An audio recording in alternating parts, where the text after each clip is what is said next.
Alright, so the official start of the Death Tea arc is finally here. It has a bit of a slow start, and it is very long and drawn out with multiple parts, so I'm not going to be talking about the whole thing all at once. And this is sort of the prologue to the whole thing anyway. Yugi and Jinochi are still at Kaiba's house. I actually really like the way this chapter opens from Kaiba's perspective. He's having a nightmare about his time facing the penalty game experience of death, but naturally his loss at Duel Monsters and the behavior of the other Yugi towards him in their game have kind of rolled in with that. That trauma involves those things as well. While it is kind of silly to see a guy dreaming about being eaten by monsters saying, "I lost at Duel Monsters," like it's that he's focusing on, is kind of silly. But trauma doesn't really make sense, so I'm okay with this. Yeah, Kaiba is obsessed with this game. That is an aspect of his character. And yes, he can be bothered by losses. But I am 100% positive from a character standpoint that the reason this loss weighs so heavily on him is because he associates it with that penalty game, with that negative experience. We get to see the experience of death from his perspective,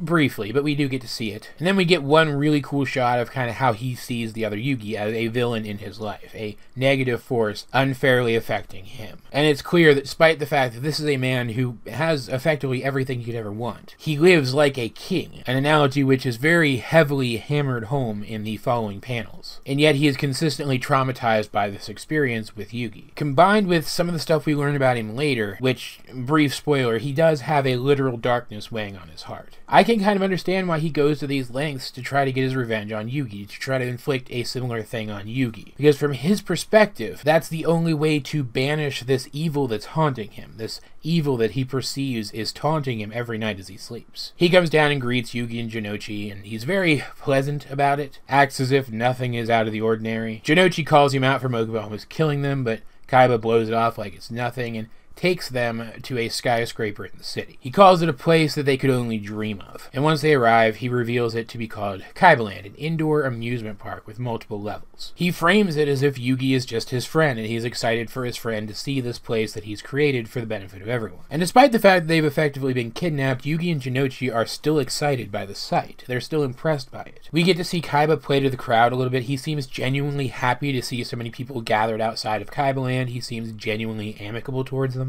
And obviously, this is not in line with Kaiba's later characterization. If you know anything about his characterization from later in the series, this is just absolutely contrary to that. It's like a whole 180. But again, some stuff that we learn about Kaiba later makes this character change much more believable than some of Mokuba's. As I mentioned, Kaiba does have a literal darkness weighing on his heart, something that is actually changing him. We get to see later in the series that some characters can have an evil version of themselves that manifests completely in the front of their mind, sort of a split personality. I think that's what Kaiba is on the verge of becoming here. Someone with a split personality like that, and his split personality would have just been really manipulative, as we see him being here. At this point, Yugi and Jinochi have almost completely forgotten the fact that they're basically at Kaiba's mercy. They assume that this was just a really awkward, very straightforward way of him kind of saying, bygones be bygones, let's hang out and be friends. That he is giving them the gift of experiencing the opening day of his amusement park. But that is all shaken when a man, a very disheveled-looking man in a suit, comes up to Kaiba and accuses him of killing the former CEO of Kaiba Corp. Kaiba's father, or stepfather, or adopted father, depending on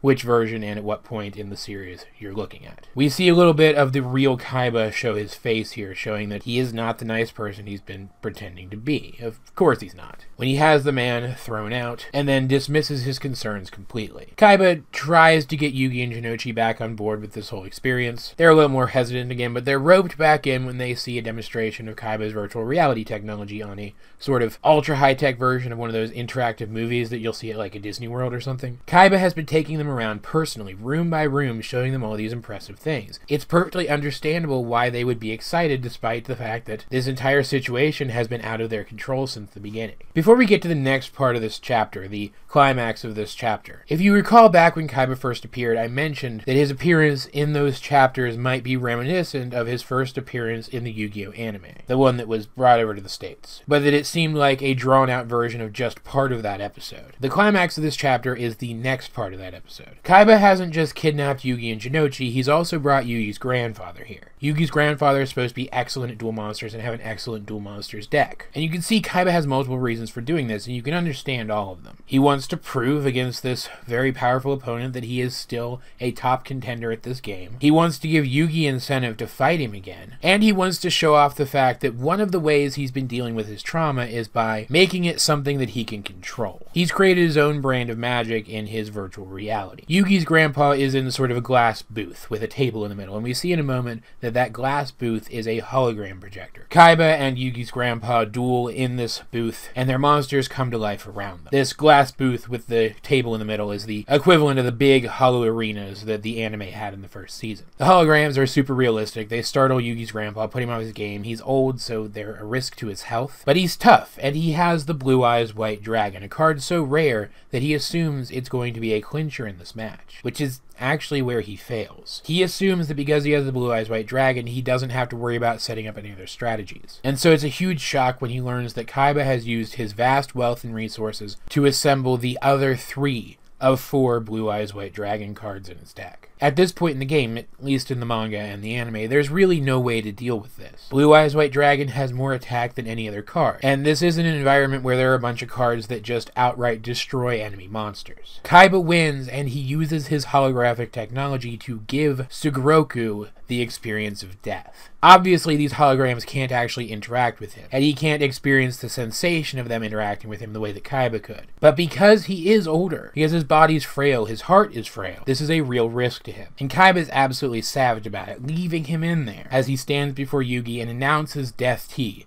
the theme park of death. Kaiba will only let Sugoroku out and stop the experience of death if Yugi goes through with this game. There's not a whole lot to say about this one. Like I said, it's a prologue for the upcoming arc. Unlike with Mokuba, we actually start to get a third-dimensional understanding of Kaiba as a character here. We can understand his motivations, and while he's not a good person by any stretch of the imagination, we can understand where he's coming from and why he's making the choices that he is. Why he feels like this might be the best thing for him. He is genuinely traumatized by what the other Yugi put him through. I have been very vocal about my opinion that the other Yugi is not a villain, but he is definitely still a dark character. If anything, he's an anti-hero. He does questionable things for good reasons. And I think it is this situation which first speaks to him that maybe he should start changing that. Because he could have been much harsher on Kaiba at the end of this whole thing, but I'll go ahead and spoil it now. Instead, he makes a choice that ends up helping Kaiba, and he knew that it would end up helping Kaiba, or that at least it could end up helping Kaiba. But as of right now, Yugi and the other Yugi are both pissed off. They are going to play this game, and they're going to do everything that they can to win. Kaiba is their enemy, and at this point, they see no reason to think of him as anything but. Whether his motivations are understandable or not, Kaiba has still done a horrible thing here. Sugoroku could die from this. Actually die, whereas Kaiba was never at any actual risk of dying. It comes off as goofy, because it's a story about card games and holograms, but